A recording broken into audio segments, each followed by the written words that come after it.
그렇게 돼서 실제로 이제 투자에 대한 부분을 이제 지붕으로 보면 이 지붕이 여기에서 끊기는 이유는 이게 은퇴 시점에서 끊기기 때문에 그래요. 조금 다른 플랜이거든요. 왜냐면 은퇴 전까지는 돈을 어쨌든 모으고 굴리고 막 이런 부분이잖아요. 근데 돈이 쌓이고 나면 내가 어떤 소득을 계속 끊임없이 발생하게 하고 이제는 뭔가 다른 생각을 하게 된다는 거죠. 그 첫 번째는 이제 저축으로 뭐 이렇게 모으건 요 시드머니를 만들 때부터 투자를 하는 사람들도 있을 거 아니에요. 나 10만 원 적금 넣을래. 이런 사람도 있지만 나 10만 원 펀드 해볼래. 이럴 수도 있잖아요. 그런 것들을 우리가 금융이라고 하죠. 그래서 이게 금융 투자예요. 그런데 이게 투자가 되려면 제가 아까 그 말씀드렸죠. 투자와 투기와 도박. 뭐가 달라요? 돈의 성격이 다른 거죠. 그리고 자기가 투자를 하고 있어요. 그런데 투기를 하는 분도 있어요. 이거 왜 하셨어요? 그러니까 아니 친구가 좋았다고 해요. 그래서 저는 이제 구분을 보통 이제 설명을 드릴 때 투자와 투기의 구분은 왜냐면 도박은 구분을 하거든요. 왜? 이거 안 되면 나 죽어버릴 거야. 막 이거 뭐 있어요? 인생 뭐 있어요? 그 인생 거는 거거든요. 도박은. 그런데 투자와 투기는 원칙이 있냐? 어떤 돈으로 하느냐? 이거에 따라서 투자가 될 수도 있고 투기가 될 수도 있는 거죠. 뭐 예를 들면 비상장 주식을 하는데 이게 헬스케어인데 신약 개발하는데 어마어마하게 떠. 근데 무슨 근거야? 아니 몰라. 친구가 좋대. 그래서 4천만 원을 넣었어. 최근에 이제 상담 들어온 내용이었거든요. 4천만 원을 받았는데 얘가 지금 2기까지 하다가 안 됐대요. 그 이게 임상 이름이 있잖아요. 1기, 2기, 이렇게 3기 한 다음에 통과되면 이제 신약 개발하는 건데 2기 한 다음에 안 된 거예요.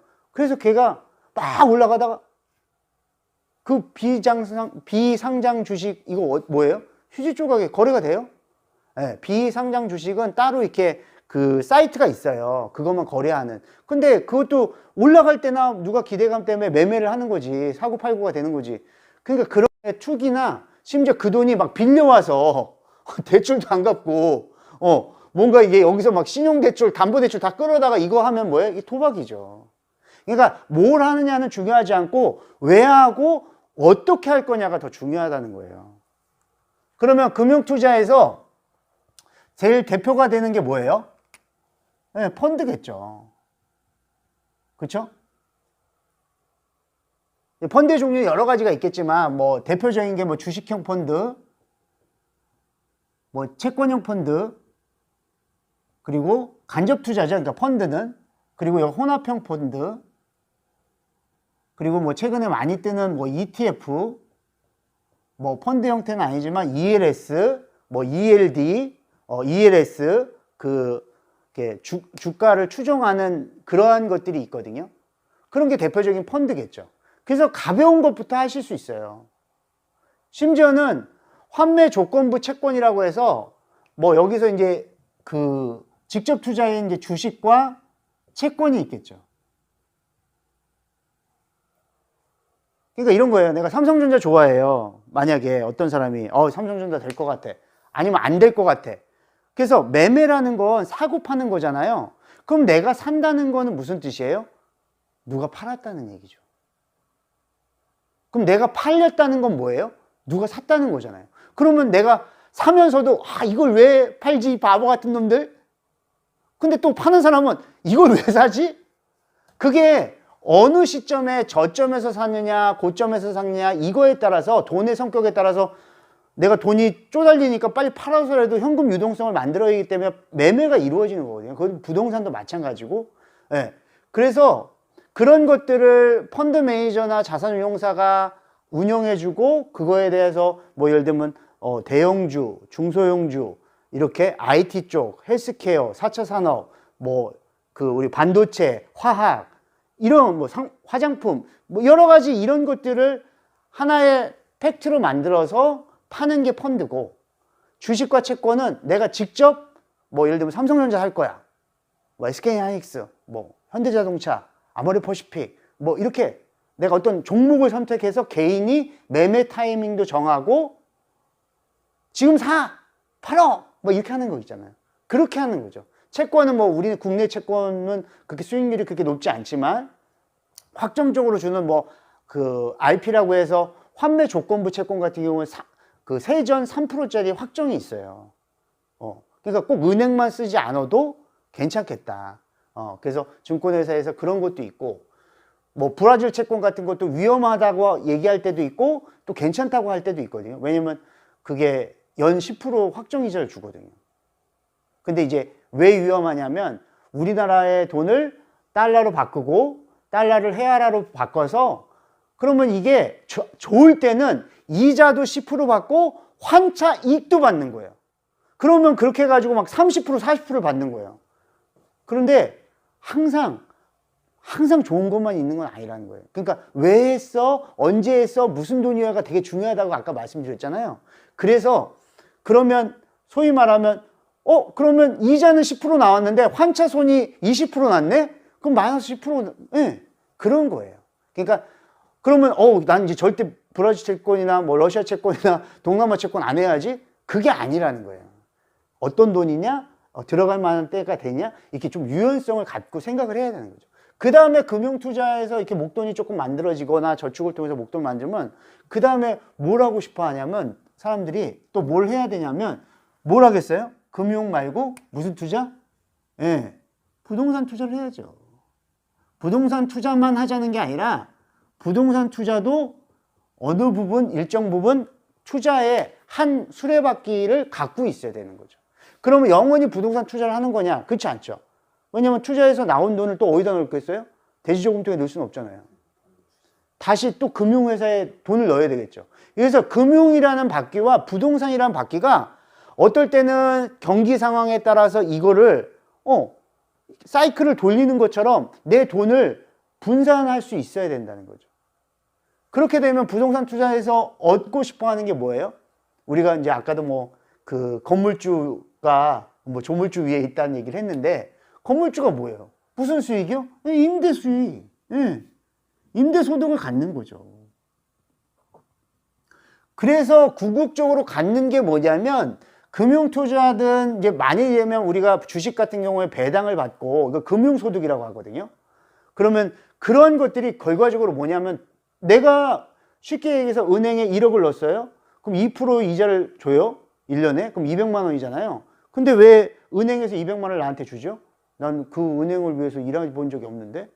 누가 일했어요? 내 돈이 일한 거죠. 그래서 여기 소득에서 사업소득은 약간 다를 수 있지만 어쨌든 둘 다 일을 하는 거죠. 누가 해요? 내가 일하죠. 아이가. 내가 일하는 거죠. 뭘 위해서요? 조국과 민족과 세계 평화를 위해서요? 궁극적으로는 뭘 위해서 일하냐면 머니를 위해서 일하는 거예요. 닦아놓고 회사 왜 다녀요? 돈 벌려고요.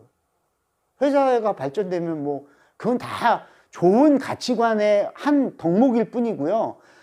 들어가고 그러니까 돈 안 줘도 다닐 거예요? 물론 우리가 봉사라는 것도 있고 기부라는 것도 있기 때문에 할 수 있지만 엄밀히 말하면 근로를 하는 이유는 소득을 발생시키기 위해서 하는 거거든요. 그런데 얘는 임대소득도 마찬가지고 뭐 금융소득도 마찬가지고 이거를 저희가 두 가지를 이렇게 합해서 뭐라고 그러냐면 제가 이게 자본소득이라고 하는 거예요. 그래서 그 자본연금이 여기에 붙어 있는 거고요. 네, 구조가. 그럼 자본소득이 뭔데? 머니가 머니를 만드는 거죠. 더 이상 내가 머니를 위해서 시간을 버리는 게 아니라 머니가 나의 시간을 벌어주는 거죠. 그래서 이 지출 관리할 때도 제가 항상 돈을 무조건 아끼지 말고 무슨 얘기를 하냐면 돈을 쓰는 건 나쁜 건 아니다. 다만 소비성 지출 먹고 마시고 막 그때만 좋은 거 그런 거를 위해서 쓰지 말고 본인을 위해서 투자를 해라. 영어 공부를 하든 책을 보든 문화생활을 하든 그런 것들은 이게 발전이 있는 지출이란 말이에요. 자본소득을 그렇게 갖게 되면 당연히 그 돈으로 내가 시간을 살 수 있는 거죠. 돈으로 할 수 있는 것 중에서, 살 수 있는 것 중에서 제일 좋은 건 시간과 경험인 것 같아요. 근데 뭘 하려고 그랬더니 돈이 없어. 네. 그래서 제가 어제도 10시에 이제 끝나는 분 이렇게 상담을 하다가 전화로만 했어요. 늦게 끝난다고 해서. 뭐 하는 분이, 그러니까 20살이래. 여자분인데, 알바하는 거예요. 그러니까 CEO, 뭐, 거기 편의점 알바하는데, 뭐 때문에 저기 하세요? 그러니까 했더니 돈을 모으고 싶대. 근데 지금부터 안 하고 내년부터 하고 싶대. 아, 그러세요? 그러면 뭐 내년부터 하시면 되는데, 뭐가 궁금하세요? CMA가 뭐예요? 뭐, 이런 거 단순한 문의를 줬거든요. 그게 나쁘다는 뜻이 아니라, 자기가 어떤 목적을 잡고 간다면, 지금부터라도 시작을 해야 되는 거죠. 계획은 근사한데 미루다 보면 결과적으로 제가 어제도 그런 얘기 했어요. 그렇게 쓰다 보면 100만 원 계속 쓰다 보면 나쁘진 않지만 끝나는 시기, 은퇴가 있어야 될 수밖에 없고, 또 하나는 체질이 바뀐다. 어떤 사람은 소비 체질, 어떤 사람은 저축 체질이 된다. 그래서 투자 체질까지는 가야 되는 거예요. 그러면 어떤 일이냐, 이렇게 건물을 보면서도 이렇게 그냥 감탄만 하는 게 아니라, 저 사람들은 어떻게 저 건물을 샀지? 그러니까 사업 수단이 있는 사람이 다르다고 그랬잖아요. 그러니까 이런 돈 버는 능력이 뛰어난 사람들이 있다니까요, 진짜로. 그러니까 왜? 계속 그런 생각만 하잖아요. 마찬가지로, 여기까지의 이런 노하우를 이제 점점점 가져가서 돈이 나를 위해서 끊임없이 일하게 하는 시스템까지 만드는. 그러면 뭘 고민하겠어요? 이제 돈을 그렇게 벌면 아까 제가 말하는 것처럼 굴리는 단계까지 가고, 모으고 굴리죠? 지키는 거. 왜? 국가가 자꾸 가져가. 왜? 복지도 해야 되고, 뭐, 그런데도 세금이 많이 거쳤다고 했잖아요. 뉴스에서. 근데 뭐 그런다고 돌려주지는 않을 거 아니에요. 그래서 돈 있는 사람들이 제일 고민하는 건 뭐냐면, 임대소득이든 뭐 금융이든 비과세, 세금, 이런 거에 되게 그 돈을 어떻게 지킬 건가에 대한 노하우를 배우고 싶어 하고 방법을 구하거든요. 그리고 돈이 진짜 많잖아요. 점점 많아졌어요. 뭐 물론 여기에서 뭐 주택용지 연금 쓰지 않고, 이건 내가 그냥 애들한테 봉양 조금 뭐 30만 원 받고 이 집은 넘겨줘야겠다. 왜? 이거는 내가 받으면 나중에 국가한테 줘야 되니까 우리 아들한테 줘야지. 그러면 그게 부동산이니까 어쨌든 가격이 웬만한 건 다 올라가잖아요. 물가 상승률 이상 올라가니까. 그러니까 고민하게 되는 게 뭐냐면, 이걸 상속을 해줘? 아니면 증여를 해야 되나? 미리? 상속과 증여는 같은 개념이죠? 네, 같은 개념인데, 돌아가신 다음에, 받으면 상속. 그래서 피상속인이라고 하는데, 주는 사람을 피상속인, 받는 사람을 이제 상속인이라고 하잖아요. 그래서 살아있을 때 넘기는 거, 무상으로 넘기는 모든 것들의 재화나 뭐 권리나 돈은 그 증여가 되는 거죠. 그래서 이렇게 우리의 행복한 재무 집짓기에 대한 부분을 완성하게 되는 거죠. 그러면 이제 이런 것들을 하나하나 어떻게 하면 근로소득에서 돈을 많이 모을 건가, 지출을 이렇게 할 건가, 펀드는 뭘 할 건가, 이런 것들이 로드맵이 돼서 일종의 오늘은 이제 숲을 말씀드렸다면 그 로드맵을 통해서 가면서 이게 그때 그 말씀드렸던 나무예요, 이렇게 알려드리는 거죠. 그러니까